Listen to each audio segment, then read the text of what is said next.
La Home of Champions du karting gang qui se révèle de ses plus beaux atours sous une météo qui s'annonce clémente jusqu'au terme de la journée. Ça n'a pas toujours été le cas hier après-midi avec des gouttes de pluie qui sont venues perturber certains des protagonistes dans la classe junior comme dans la classe senior. Ça n'empêche pas certains comme Bart Ploeg de nous gratifier d'une superbe remontée de la 25e à la 6e place lors de la manche précédente. Voyons voir qui pourra tirer son épingle du jeu. Kevin Lantinga, Eli Goldstein sur la première ligne de la grille. Victor Louis et Delano Wellens sur la deuxième, suivi de Mika Voss et Hugo Besson. Chester Kiefer et Nigel Hendricks sur la quatrième ligne, suivi de Clément Massot, Matthias Van de Kerkhove, Tobias Norman, Matteo Van de Kerkhove. Septième ligne, Adrien Margoglio et Angelo Melli, suivi de Andres Beers, Gaëtan de Brabander, Alex Moore, Edouard Gurcia, Dylan Baker, Gillian Bone, Thibaut Guelad, Edouard de Korte, Mats Torp, Solank Knoll, Casper Norman, Denis Bowman, Wood Reader et Zimingni Wang. 28 compétiteurs sur cette grille de départ, avec le poleman évidemment qui a pour mission de montrer la voie, de montrer le rythme surtout, puisqu'au terme de ce tour, tout le monde doit se ranger en formation de pré-grille. Le poleman dans ce cas-ci, il s'agit de Kevin Lantinga évidemment, le pilote néerlandais du Team Energy Corse. C'est lui qui doit suffisamment ralentir afin de permettre à tous les compétiteurs de se ranger à sa suite. Et interdiction évidemment de doubler avant le passage de la ligne jaune qui coupe en deux la grille de départ. Eli Goldstein sur la droite de votre image, à l'extérieur à l'entrée du virage numéro 1. Les feux s'éteignent, on est parti. Drapeau vert. Excellent envol de la part de Kevin Lantinga qui se fait légèrement bousculer par Victor Louis qui a tenté de prendre l'avantage à la corde du premier virage. Ça ne passe pas pour le numéro 212. C'est Delano Wellens malheureusement qui s'est fait un petit peu chahuter et qui va là-bas jouer les tondeuses à gazon. À part ça passe bien dans le premier secteur pour l'entièreté du peloton. Et c'est bel et bien Victor Louis, le pilote RSD, qui a tiré son épingle du jeu dans ce virage. Et dans cette première séquence de courbe, le voilà en tête, Victor Louis. Lantinga, Goldstein, Mika Voss. Voyons voir où sont tous les autres au passage de la chicane du virage numéro 6. Un des spots évidemment les plus appréciés des pilotes pour tenter de prendre l'avantage sur leurs adversaires. Goldstein en deuxième position, Lantinga qui a rétrogradé en troisième place et qui pourrait bien la perdre davantage sur Mika Voss, son équipier de Team Energy.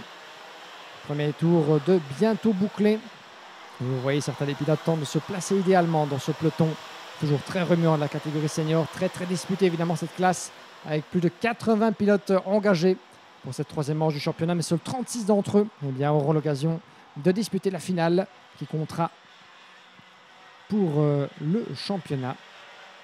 Et seuls 3 d'entre eux évidemment auront les honneurs de la cérémonie de podium qui se déroulera tout à l'heure sur le coup de 18h15 et 18h30 pour les seniors. Et attention, ça râle un petit peu du côté numéro 236. On est ici avec... ça se passe plus loin dans le peloton. C'est Matthias Van de Kerkhove, effectivement en pleine bagarre avec Clément Massot là-bas. Le 257 qui se mêle dans la bagarre aussi, c'est Hugo Besson. Vous le voyez là-bas à l'extérieur du virage numéro 9. Victor Louis en tête, 6 dixièmes d'avance sur Eli Goldstein. Kevin Lantinga en troisième position. Besson qui tente de se frayer un passage là-bas sur Chester Kiefer pour le gain de la 5e place. Le pilote de DK qui pourrait tenter de éventuellement prendre l'aspiration à l'entrée du virage numéro 1. Là-bas où s'engouffre Victor Louis. Goldstein 2.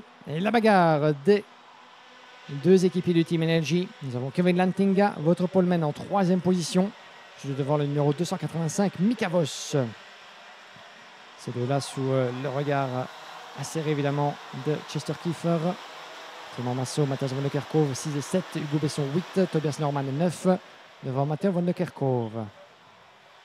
Oh, et attention là-bas, un pilote qui s'est fait prendre. S'agit-il d'un accrochage, une sortie de piste? C'est le numéro 275 qui va devoir, j'en ai bien peur, rendre les armes. C'est Mats Torp, le pilote danois, qui naviguait en queue de peloton là-bas. On n'a pas eu l'occasion de voir ce qui s'est passé. Ça se passe entre les virages numéro 2 et 3. Mais en tout cas, le pilote qui s'est retrouvé, j'ai l'impression, sur le flanc ou carrément la tête en bas, puisque l'un des commissaires a dû carrément remettre son kart sur ses 4 roues. Et voilà, je le vois dans le coin de l'œil, alors que pendant ce temps-là, Mika Voss prend l'avantage sur Kevin Lantinga. Changement de position entre les deux équipiers, avec Voss 3e, Lantinga 4, qui protège évidemment la suite de son équipier sur Matthias Van de Kerkhove en 6e position.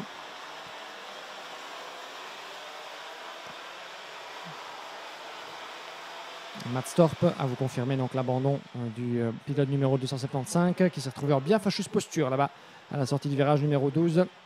Mais je le voyais dans le coin de l'œil, il a fait signe donc au commissaire et surtout au personnel médical du circuit qu'il était OK, thumbs up, le pouce en l'air. Plus de peur que de mal donc pour Matt Storp, qui semble-t-il n'a pas été impliqué, ou du moins je ne vois pas d'autres pilotes impliqués là-bas dans le même incident. Il s'agit peut-être d'une légère touchette qu'il a envoyée dans une bien fâcheuse posture. On y reviendra. Pendant ce temps-là, retour avec les leaders. Victor Louis, qui tient toujours crânement sa chance dans cette manche qualificative, en tête devant Eddie Goldstein. Avec encore 6 minutes d'avance, 6 minutes restantes, pardon, et un tour avant le terme de cette manche qualificative. Mika Voss, troisième, mais à bonne distance. Presque 2 secondes de retard sur les deux leaders pour Mika Voss. Le temps pour lui de prendre l'avantage sur Kevin Lantinga, évidemment. Il a mis au placard tous ses espoirs de victoire dans cette manche qualificative. Mais la victoire importe peu du moment qu'on peut collecter les résultats, du moment qu'on peut se montrer constant dans les performances. Et Goldstein l'a bien compris, évidemment. Il fait parler ici toute son expérience, pilote TD Kart, le quadruple champion de Belgique en titre. Le tout est de savoir à quel moment Goldstein va porter son attaque. Il peut se permettre d'attendre, évidemment. Eh bien, il me contredit directement, puisqu'il prend directement le commandement au virage numéro 1. Il aurait pu attendre avec 5 minutes et un tour jusqu'au drapeau à damier. Il n'en est rien pour Goldstein, qui a faim de victoire, évidemment. Il sait que ce sont dès les premières manches de la journée que la différence peut se faire. C'est ici qu'il faut bâtir un week-end. La qualification, à l'inverse de certains opposants, eh bien, c'est plutôt bien déroulé pour Eddie Goldstein qui s'élance au-devant de la meute pour chacune de ses manches qualificatives. Il n'a pas attendu en tout cas pour prendre l'avantage sur Victor Louis. Le pilote RSD n'a qu'une seule chose à faire désormais, rester le plus longtemps possible au contact du pilote belge. Avec un écart conséquent qui a été creusé, vous voyez, sur le reste du peloton. Mika Voss, Kevin Lantinga, Chester Kiefer 5. Et dans le reste du classement, on refait le pointage alors qu'il repasse devant nous. Et attention, une attaque entre les pilotes RSD là-bas. Et ça passe pour le numéro 236, pardon, Matthias Van der Kerkhoff sur Chester Kiefer. Chester qui doit donc pour l'instant s'avouer vaincu. Il va rester au contact de son équipier, car évidemment à ne pas se mettre trop tard. Ce serait entre guillemets malheureux évidemment d'en venir aux mains et de s'emmêler les roues à ce stade encore relativement précoce de cette journée de compétition. Ça s'est déroulé sans encombre en tout cas entre Chester Kiefer et Matthias Van der Kerkhoff pour le gain de la 5e place. Hugo Besson est quant à lui 7e, juste devant Clément Massot, Angelo Melli, Tobias Normand, Gaëtan Doppelmander aux portes du top 10 avec 1 seconde 6 de retard toutefois sur Norman. Nous avons Nigel Hendricks, Matthias Van der Kerkhoff et le reste du peloton. Thibaut Guedad, le pilote de Jepa Racing, qui est occupé également à faire une remontée de tous les diables. 16e pour l'instant. Lui qui s'est lancé un peu plus loin sur cette grille de départ. Il était 21e après une qualification perturbée par les éléments. La première des 2 séries en junior qui avait été donc, on le disait, perturbée par l'irruption de la pluie, tout comme pour les seniors. C'est plutôt l'inverse, je devrais se dire. Oui, effectivement, ce sont les premières séries, la série 1 de chacune des classes qui s'était déroulée dans des conditions idéales avant que la pluie ne vienne faire son apparition pour les séries restantes. Ce qui signifie bien que les pilotes les plus rapides dans le premier groupe, eh bien, étaient assurés de conserver leur position sur les grilles de départ. Tout à l'avantage donc de Alessandro Todisca dans cette catégorie. J'essaie d'ailleurs de retrouver dans nos archives bien fournies du championnat de Belgique si Alessandro Todisca s'était déjà retrouvé auparavant en pareille position dans la catégorie senior. Je pense que c'est une première pour le pilote RSD de s'élancer en pole position dans le cadre d'une épreuve du championnat. Alors que pendant ce temps-là, eh bien, l'un de ses équipiers est occupé à nous faire une superbe remontée de fin d'épreuve avec Matthias Van der Kerkhoff qui a pris l'avantage sur le premier des 2 pilotes Energy, Kevin Lantinga. Le deuxième n'est pas loin pour Van der Kerkhoff. Mika Voss, on aura 3 petits dixièmes à aller chercher. Ça va nous promettre une belle bagarre de fin d'épreuve entre ces deux-là. Alors que nous sommes toujours ici avec les leaders. Eddie Goldstein qui tient donc Victor Louis en respect avec 3 dixièmes, l'équivalent de 2 mètres, un peu moins d'avance sur le jeune Victor. Victor Louis, pour l'instant 11e du championnat à ce stade après 2 épreuves. Lui qui a signé son meilleur résultat au Stricourt avec 66 points dans la besace. De quoi en tout cas se poser comme un candidat tout désigné au top 10, voire plus. Alors que juste derrière, eh bien, le pilote VDK, le 2,57, Hugo Besson prend l'avantage sur Chester Kiefer. Chester Kiefer qui reste dans le sillage du pilote français. Besson est désormais 6, Kiefer 7. Vous l'avez déjà constaté, le circuit de Genk ne manque pas d'opportunité pour aller porter les stockades. On pense bien sûr au virage numéro 1, le virage numéro 5 avant la ligne droite de retour, le long de l'autoroute, le virage numéro 6 qui l'a conclu, mais également l'épingle du virage numéro 9. Ça j'ai oublié, pourquoi pas l'ultime virage juste avant la remontée vers la ligne droite des stands. Il reste moins d'une minute. Et encore l'ajout de tour qui s'en suivra évidemment. Goldstein, Victor Louis séparé par 3 petits dixièmes. Mika Voss, 3. Van de Kerkhove juste derrière. Rien n'est fait entre ces deux-là. Energy contre RSD. Van de Kerkhove juste derrière Mika Voss. Mika Voss qui pour l'instant occupe la 13e place au classement provisoire du championnat. Van de Kerkhove qui lui a encore des points à les grappiller pour faire son entrée dans le top 20. Ceci est une belle opportunité en tout cas de montrer de quel bois il se chauffe sur ce circuit de Genk pour y faire la différence. Les machines du team RSD qui semble avoir trouvé le réglage optimal quand on voit les performances d'Alessandro Todiska, mais surtout de Victor Louis dans cette épreuve. Matteo Van de Kerkhove, Enki Kalteren évidemment, certains des protagonistes de la même formation.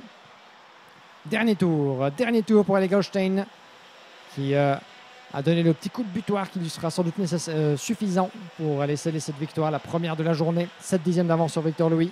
Goldstein qui avait déjà donc une victoire hier dans sa première épreuve du week-end. De quoi en tout cas confirmer, si besoin en était, son statut de grandissime favori à la victoire sur ce circuit qu'il connaît très très bien évidemment. Ali Goldstein qui s'était déjà imposé ici par le passé. La saison précédente, c'était lors de cette même 3e manche du championnat, ici même à Genk, qu'il avait remporté bien sa 2e victoire de saison. Dans le même ordre, Ostrico et Genk. 2 victoires qui avaient été suffisantes à Ali Goldstein pour sceller le titre la saison précédente. On verra s'il en sera de même au terme de la journée, mais en tout cas, voici une bonne manière de lancer les hostilités. Victoire pour Ali Goldstein devant Victor Louis, Matthias Van de Kerkhove, Mika Voss et Hugo Besson qui bouclent le top 5.